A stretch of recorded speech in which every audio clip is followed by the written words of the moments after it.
If you ever wanted to know what would happen if the demo man from TF2 was given King Deddede's hammer, you've come to the right place.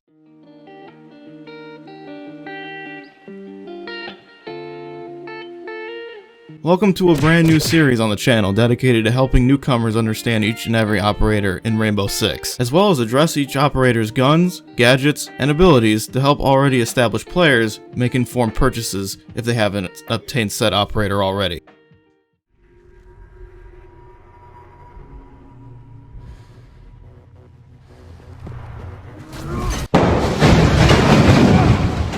Obviously, this won't apply too much to the vanilla operators since they only require 900 renown each, but in terms of DLC operators, unless you have thousands of renown already at your disposal, it's going to cost you some big old dimmed dollars in R6 credits. Before we get started, if you're new to the channel, which I'm positive you are considering how small of a channel I am, and you'd like to see more content like this, feel free to comment, like, and subscribe. Now, with all that introduction BS out of the way, let us move on to Mr. Seamus Cowden of the British Special Air Service, aka Sledge. Born in the far north of Scotland, Sledge's military father and nurse mother moved to Inverness with him, 3 siblings when he was only at the age of 5. Growing up, his athleticism elevated him to the position of captain in the 1998 Scotland under-20s rugby union team. Following a long family tradition of military service, Sledge enlisted in the 3rd UK Mechanized Division of the British Army. His drive and physique suit division's historical nickname of Iron Sides. Sledge's first assignment was in the Armored Division, where he studied engineering and specialized in upgrading the infantry combat vehicles. From there, Sledge developed various breaching tactics before swiftly being recruited into the SAS, where he now holds multiple records in pure speed and strength. In a world where breaching charges explode in a fiery and rather violent display, a mere sledgehammer becomes quiet by comparison. Sledge is a 2-speed, 2-armor attacker equipped with a custom-made sledgehammer he proudly calls the Caber? The Kyber? The Caliber? Whatever. Sledge's hammer is, in essence, a conventional breach charge that can be utilized like one over and over and over and over again, but far quieter because there's no explosion that comes with it. It's not infinite, however. So, how many times can Sledge break shit with his hammer? 25 times to be exact.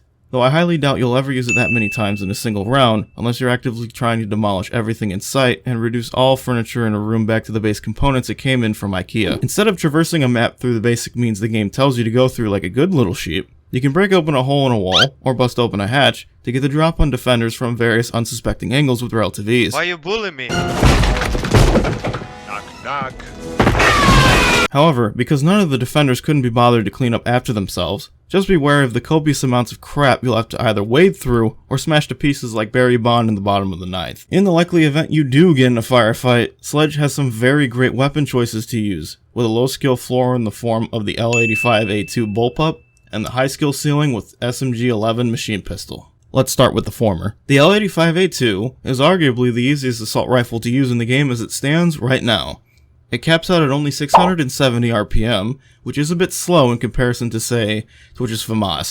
But what the L85 lacks in fire rate, it more than makes up for in terms of stopping power and controllability. With a bullet damage of 47, even bulky 3-armors using Rook's sweater vest can be cut down to size with just a few well-placed shots. But if you aim for the head, like you honestly should be doing, this won't matter. Or it's just peeking through a hole. Imagine being that much of a virgin. No! Bruh. I don't know how he missed. Sledge's other primary weapon is a bit more tricky to use, considering shotguns on attack in general are more or less ill-advised unless you either 1. Know what you're doing, i.e. not me, or 2. Maybe you just want to use a shotgun. I mean, it's free cunt. The M590A1 is fortunately one of the more, how do I put this, consistent shotties to use, and beats others like the French's CQB in terms of range and pellet spread. So if you feel like running the shotgun anyway, it's not outside the realm of possibility for you to use it in tandem with the SMG-11 machine pistol. Now this is a real piece of work, clocking in at a blistering 1270 RPM. The Suck My Glock at 11 machine pistol beats Mira's Vector and Ella's Scorpion in sheer bullet holes potential, with a very small magazine at only 16 rounds to keep this this thing from being a bit busto. However, aim strictly for the enemy's cranium or this weapon's severe lack in damage and mag size is going to bite you in the ass. One thing this tiny WMD isn't lacking in, however, is kickback. If your recoil control leaves much to be desired, don't bother going into a live match with this thing equipped because chances are the moment you pull the trigger, this gun's going to fly right out of your hands before you get clapped by Pulse's pistol skills.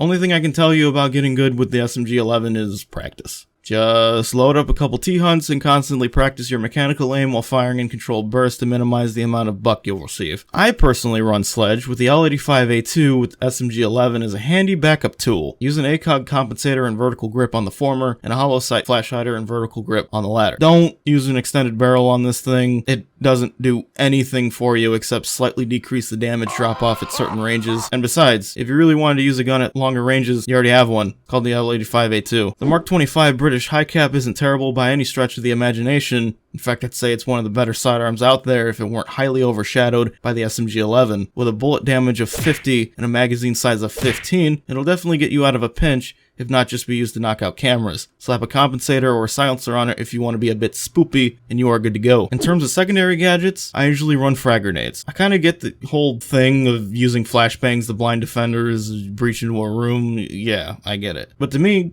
frags are just more fun to use. And plus, the amount of shit attackers have to destroy before they get to the OBJ, can you really blame me? God, I hate this, man. I'm trying to not play videos because I don't want to, like, annoy the shitty guys you guys are trying to play. But, like, all of iFunny is just videos right now. Oh no! Oh. Nice. Oh. Behind you, behind you.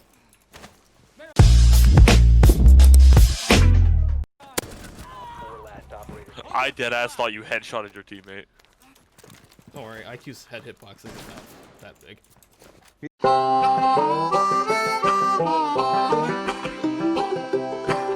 He didn't headshot. C4. Oh, I tried to shoot him.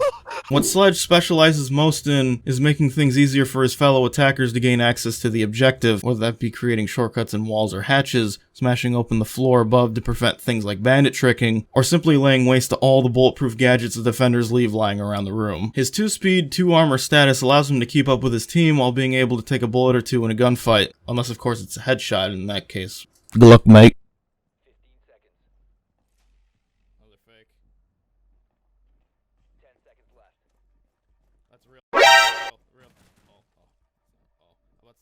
Why is it quick footsteps? Further access to the biohazard container.